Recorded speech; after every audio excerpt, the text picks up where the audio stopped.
Hey guys, welcome back to my channel where we spill tea left, right, and everywhere in between. In today's video, we are catching you up on the hottest tea from Shane Dawson and his much awaited newest video. Ethan Klein still reaping the consequences of the recent offenses that he made, and the Ace family scam. Shocking, right? Oh, and ASAP Rocky getting picked up by the cops fresh off the jet. But before we get into it, don't forget to like and subscribe to this channel and hit the notification bell so you don't miss out on any new uploads. No time to waste, get comfy and let's spill some tea. Shane Dawson graced us with a new video this week titled Our Wedding, and honestly, if you haven't seen it yet, I'm just gonna be straight with you. The first 5 minutes are literally nothing.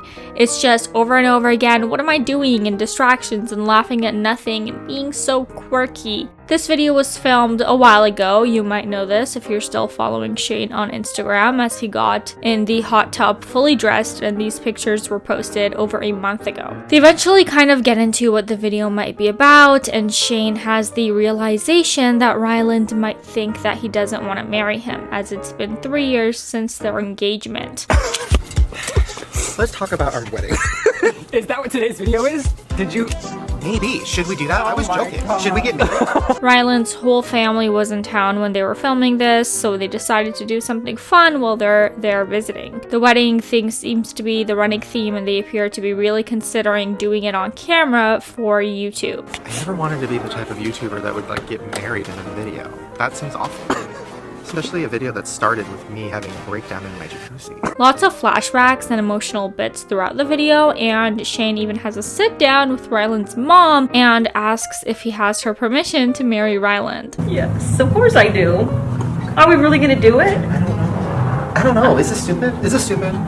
Should we not do this? Oh my gosh, now I'm starting to cry. I gotta say, seeing as how this video took months to edit supposedly, and Shane was really dropping these hints like there was something amazing coming, by the time I made it halfway through, I realized that this was going to be disappointing. The running theme and the only thing consistent with Shane's video recently is this faux suspense and build up for a really rather uninteresting outcome. I don't know my channel. I should, right? It's not this point. What is this? This video shifts gears and becomes a bachelor party vlog style thing instead. They decide that the universe is telling them to not get married, and realistically, of course, they weren't going to do that for a YouTube video, right? So when does it end? That's the thing with these videos, they never do. Not much else to report on the recent Shane video, you guys. They did not get married, but Ryland's mom did detail a time where she was stalked around a Walmart by someone who wanted to smell her feet. I thought we were done. Oh, You can't end the wedding thing with one. It kind of felt like a long wait for nothing, I guess, but Shane's fans seemed to be happy, and most of the comments were positive. Some read, I laughed literally out loud so many times watching this video. Honestly, watching Shane's videos feels like catching up with an old friend, and everything just feels normal and okay again. Moving on today though, Ethan Klein and the H3 TV crew posted a new upload this week, and it turns out that Ethan's sponsors have actually pulled out from the podcast. Today we have no sponsors because I am an existential threat to gay rights and all progress. Since Ethan and Dan's offensive behavior a little while back, the situation seems to have snowballed into the show losing sponsors, and Ethan thinks that it is his quote wonderful fans that are to blame for the situation. So, of course, our wonderful fans have taken upon themselves to write all of our sponsors to have them not to support us. So we covered what Ethan and Dan did not too long ago, so you can of course catch up on that later if you're not sure what happened. But since that podcast episode, both Dan and Ethan have apologized, and they still do have some support from their fans. I'm very thankful to our members, our wonderful members who support the show. It makes this show bulletproof. Ethan says that it's painful and emotional. He says that you kind of expect a little bit more from the sponsors in a way, but he follows this up with, I get it. He says that it's crazy to just be dropped like a bag of dirt over some bullshit. I can't speak on who exactly these sponsors were that dropped out of supporting the podcast, but I do know that usually they would mention HelloFresh and Mint Mobile being sponsors. It's not uncommon for sponsors to quickly pull away from YouTubers and influencers when anything controversial goes down, but I'm sure it won't be long term, and I'm sure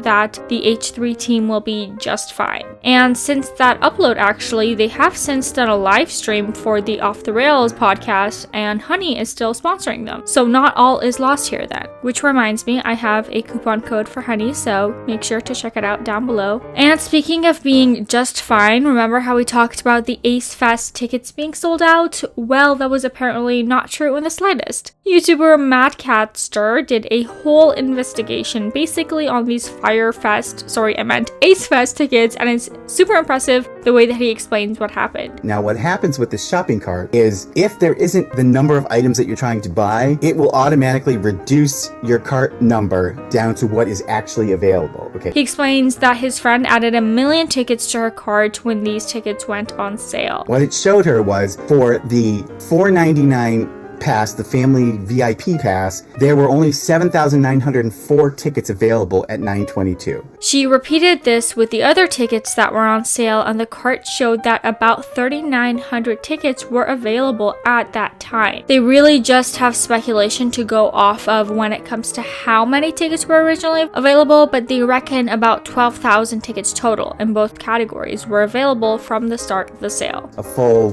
8 hours later? And what came up was for the family VIP pass for $4.99. At that time, at 5:27 in the evening, there were 7,598 tickets available. He continues that the club pass said that there were still also about 3,800 tickets available. This is what my calculations show. So between 9:22 a.m. and 5:27 p.m. for the Ace Family VIP Pass, the $499 ticket, they sold a total of 306 passes. Basically, to sum all of that up, the theory is that the Ace family is lying about being sold out, and furthermore, there is some speculation that possibly the Ace family is going to try and flip the tickets. This is apparently a fairly common practice, but it basically means that they pretend that the tickets are sold out and then list them somewhere else for a higher price. Apparently, a lot of musicians and artists do this, but generally speaking, it's usually when the tickets are really sought after. And I can't imagine that the Ace Fest would qualify under that description. The H3 team themselves actually bought tickets, and supposedly no actual ticket was sent, even after the payment. Was there even like a confirmation email, Sam?